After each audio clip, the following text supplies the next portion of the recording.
YouTube, what's up? General Tony here, coming back with another very entertaining video today. I am going to be taking you guys through my personal top 5 favorite troops inside of Clash of Clans. It's going to be elixir and dark elixir troops. If you enjoyed the video, guys, just drop a thumbs up below. I also want you to comment down below what your 5 favorite troops are in order, guys. We're going to go straight into the first raid, which is going to be using troop number 5 and 4 of my personal choice. I hope you enjoy it, guys. So here we go, straight into the first raid, and you know what it was gonna be: archers and barbarians. These two are the original duo of Clash of Clans. They are just the front page. They're the faces, they're the models, they're what the game is based upon. They're just standard insane troops, guys. The reason for these is quite simple. They are cheap to make, they have an extremely serious, just troop training time, they're so fast to train, and of course they only take 1 housing space. So the reason why barbarians are 5th is very simple. They don't have the ability to shoot over the walls. Archers have that slight tiny advantage over barbarians. A lot of people would probably agree. That's why people tend to, when they're barching, they tend to bring more archers rather than barbarians. Of course, barbarians do have far more hit points. They have a higher damage per second. But in comparison, the archers are just able to do some serious damage to defenses over the walls. Whereas with barbarians, you need to bring wall breakers. So that's the choice and the reason why I've decided to rank barbarians 5th and archers 4th. Of course, they were always going to be in my top 5, to be honest. And I think they're in a lot of people's top 5, especially archers. And then just additional features like the Barbarian King and the Archer Queen. When you use the Barbarian King's, what's it called? Rage Fist? I completely forgot what it's called. Iron Fist. When you use its Iron Fist, all the barbarians around his surrounding area are also raged up as well, which is just a fantastic feature. I mean, this wasn't the easiest of bases. Of course, it was nowhere near the hardest. But just standard Barch is able to 3-star this base pretty easily, taking in almost 400 or just over 450,000 loot, guys. So just the standard Barch army, it's so quick to train, as I said. You can throw in minions with them as well, and you can just add barbarians and archers into so many different troop compositions. It's actually insane. They have so many different features they can add to a battle, and for that reason, barbarians are coming in 5th, archers are coming in 4th. So here we go, straight into the second raid, guys, and we are using the 3rd and 2nd troop in my top 5 ranking. You've got wizards and golems below.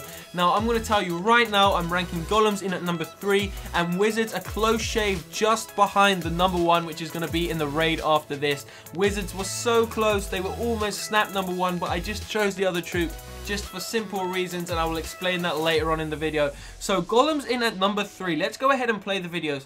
Golems are literally, without a doubt, the biggest meat shields in the game. They have a great ability in the game. Their hit points are so high, they distract so many defenses. Of course, there's always a debate between golems and high-level giants, because giants do more damage per second. Golems aren't there to actually damage defenses. They're just there to be like a rock, just to shield you. That's why they're rocks, guys. They're not there to do damage per second. It's as simple as that. Behind them, you've got the wizards coming in. Wizards are one of the best troop ever inside of this game. They, just like archers, have the ability to fire over walls. They do serious amounts of damage, and when you combine these two troops together, which is kind of why I've placed them 2nd and 3rd, they do some amazing amounts of damage. Of course, people like to use P.E.K.K.A.s, witches, and all that sort of stuff with them, but I just feel that golems and wizards have the overall hand over any other troop in comparison to like witches and just giants.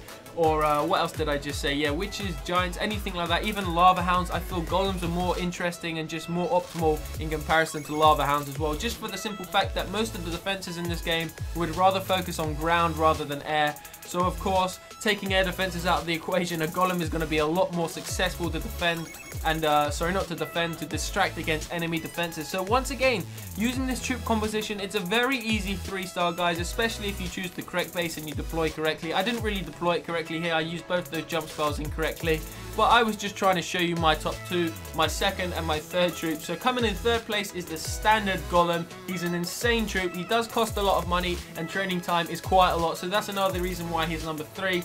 Just behind, in 2nd place, behind the number 1 player, is of course Harry Potter himself. He's coming in at 2nd place for the simple fact that he takes 8 minutes to train, which isn't too bad. He's not too expensive, and he does some serious damage to walls and defenses. So back at camp, and you are about to see my number one, and that is of course balloons. Balloons are probably my favorite troop in the game, not just because I've ranked them number one, but just because they're so fun to use. You can incorporate them in so many different armies. I mean, people use them with like minions, they use them with dragons, they use them with lava hounds of course, but you can even use them with like golems. You use them to take out clan castles. You can do so many different things with a good pack of balloons. You don't even need that many, maybe 10 to 15 balloons, and then the rest of your army can be completely something else. Just balloons, the damage they do per second, they're able to annihilate heroes. If you place them in clan castles when defending, they're also excellent. So let's find a live raid, guys, and show you why these are my number one ranked troop in Clash of Clans.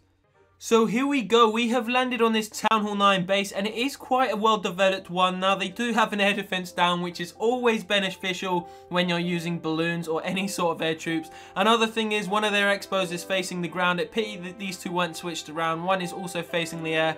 So I'm going to decide to attack from the north just for the simple fact that these two air defenses are quite on the outside of the base and I'm able to take them out. That one down there and the queen are perfectly placed, well out of the way. So I'm not expecting the 3 stars here, guys, and I'm not even going for the 1 star. It's a simple case of take as much loot as possible. So the reason why balloons are, in my opinion, the best troop in this game is simple. We're going to drop 4 there. Let's just go with 4 just to make sure we actually get that air defense down. Are we actually going to get it? Come on. You better get that air defense. Oh, damn. No way. Come on, come on, come on. You mother absolute. 1 more balloon and we would have had it. Alright, so we've got enough balloons left anyway, and we've got the queen and the king. So we're going to go in and just take out this air defense here with the king and the queen. Let's just take out these buildings here, and then we'll just send in the queen. In fact, we might just take send 1 hero to each side. Let's just do that. 1 hero to a side. So the king's going to go there, the queen's going to go here. They should be able to hopefully take these out. We're going to drop a couple of loons up there just to take out those buildings. And then we're going to rage up the king. Hopefully take out that little air defense there. What have we got? What's going on this side? So we've got some king going down in health. Let's just rage him up a little bit. Let's send in some of those balloons. So not rage him up. Let's heal him up. The queen's maybe taking out that defense there as well. Sorry, the air defense. And we're just going to send in the rest of the balloons from the top now. Let's just see what happens. We've still got the 40 minions left as well, guys. Don't forget. Can we heal those balloons? Can we heal it in time? Yes, we can. Let's rage those ones up as well. And then we're going to go in with the minions from behind. Let's just keep about 10 back, just in case we need them. Hopefully we've actually done enough to clean up quite a lot of the base and get some of the loot in.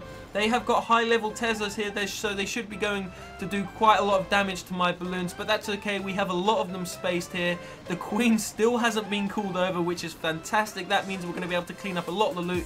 Just used my royal cloak in time before the queen went down to that expo. It is set to ground, so the queen is going to be the target for it. We have managed to clean up a lot of this loot here, and as I said, these balloons have absolutely done massive amounts of work. Let's just send in the rest of these minions just because we have them. Try and clean up some of that loot inside of those storages there if we can. We've got quite a lot of minions here. Hopefully they veer off towards the elixir storage. There we go. Nope, they've been distracted by the queen. But I mean, come on guys, what other troop composition are you ever going to see which is going to be able to completely destroy a base like this? Take so much loot, and to be honest, it didn't even cost that much to produce it. Of course, I wasted the heal spells, I wasted some of the raid spells. I'm not trying to get the 3 stars here, guys. I'm just demonstrating the possibilities of balloons. So as you can see, this was quite a well-developed base. Of course, one of the air defenses was down, but I did mess up at the start. So, in my opinion, balloons are ranked number 1 for a couple of simple facts. They're fantastic in the clan castle. They don't take too long to train. They're not too expensive. You can get them to level 6 max balloons at Town Hall 9, which is way better than nearly every single other troop. Wizards, all that sort of stuff, you have to be Town Hall 10 to max them out. They do an insane amount of damage. They are the strongest troop in the game. The side effects about that is literally the only one I can really think of is how slow they are and that they always group up together. But apart from that, then honestly not too bad, guys. So there we go. Number 5, Barbarians. Number 4, Archers. Number 3, Golems. Number 2, the Wizard. That is Harry Potter. And number 1, you all knew it was coming, the lovely level 6 max balloon. Don't get it twisted though, guys. There is a massive difference between a level 6 balloon and a level 5 balloon.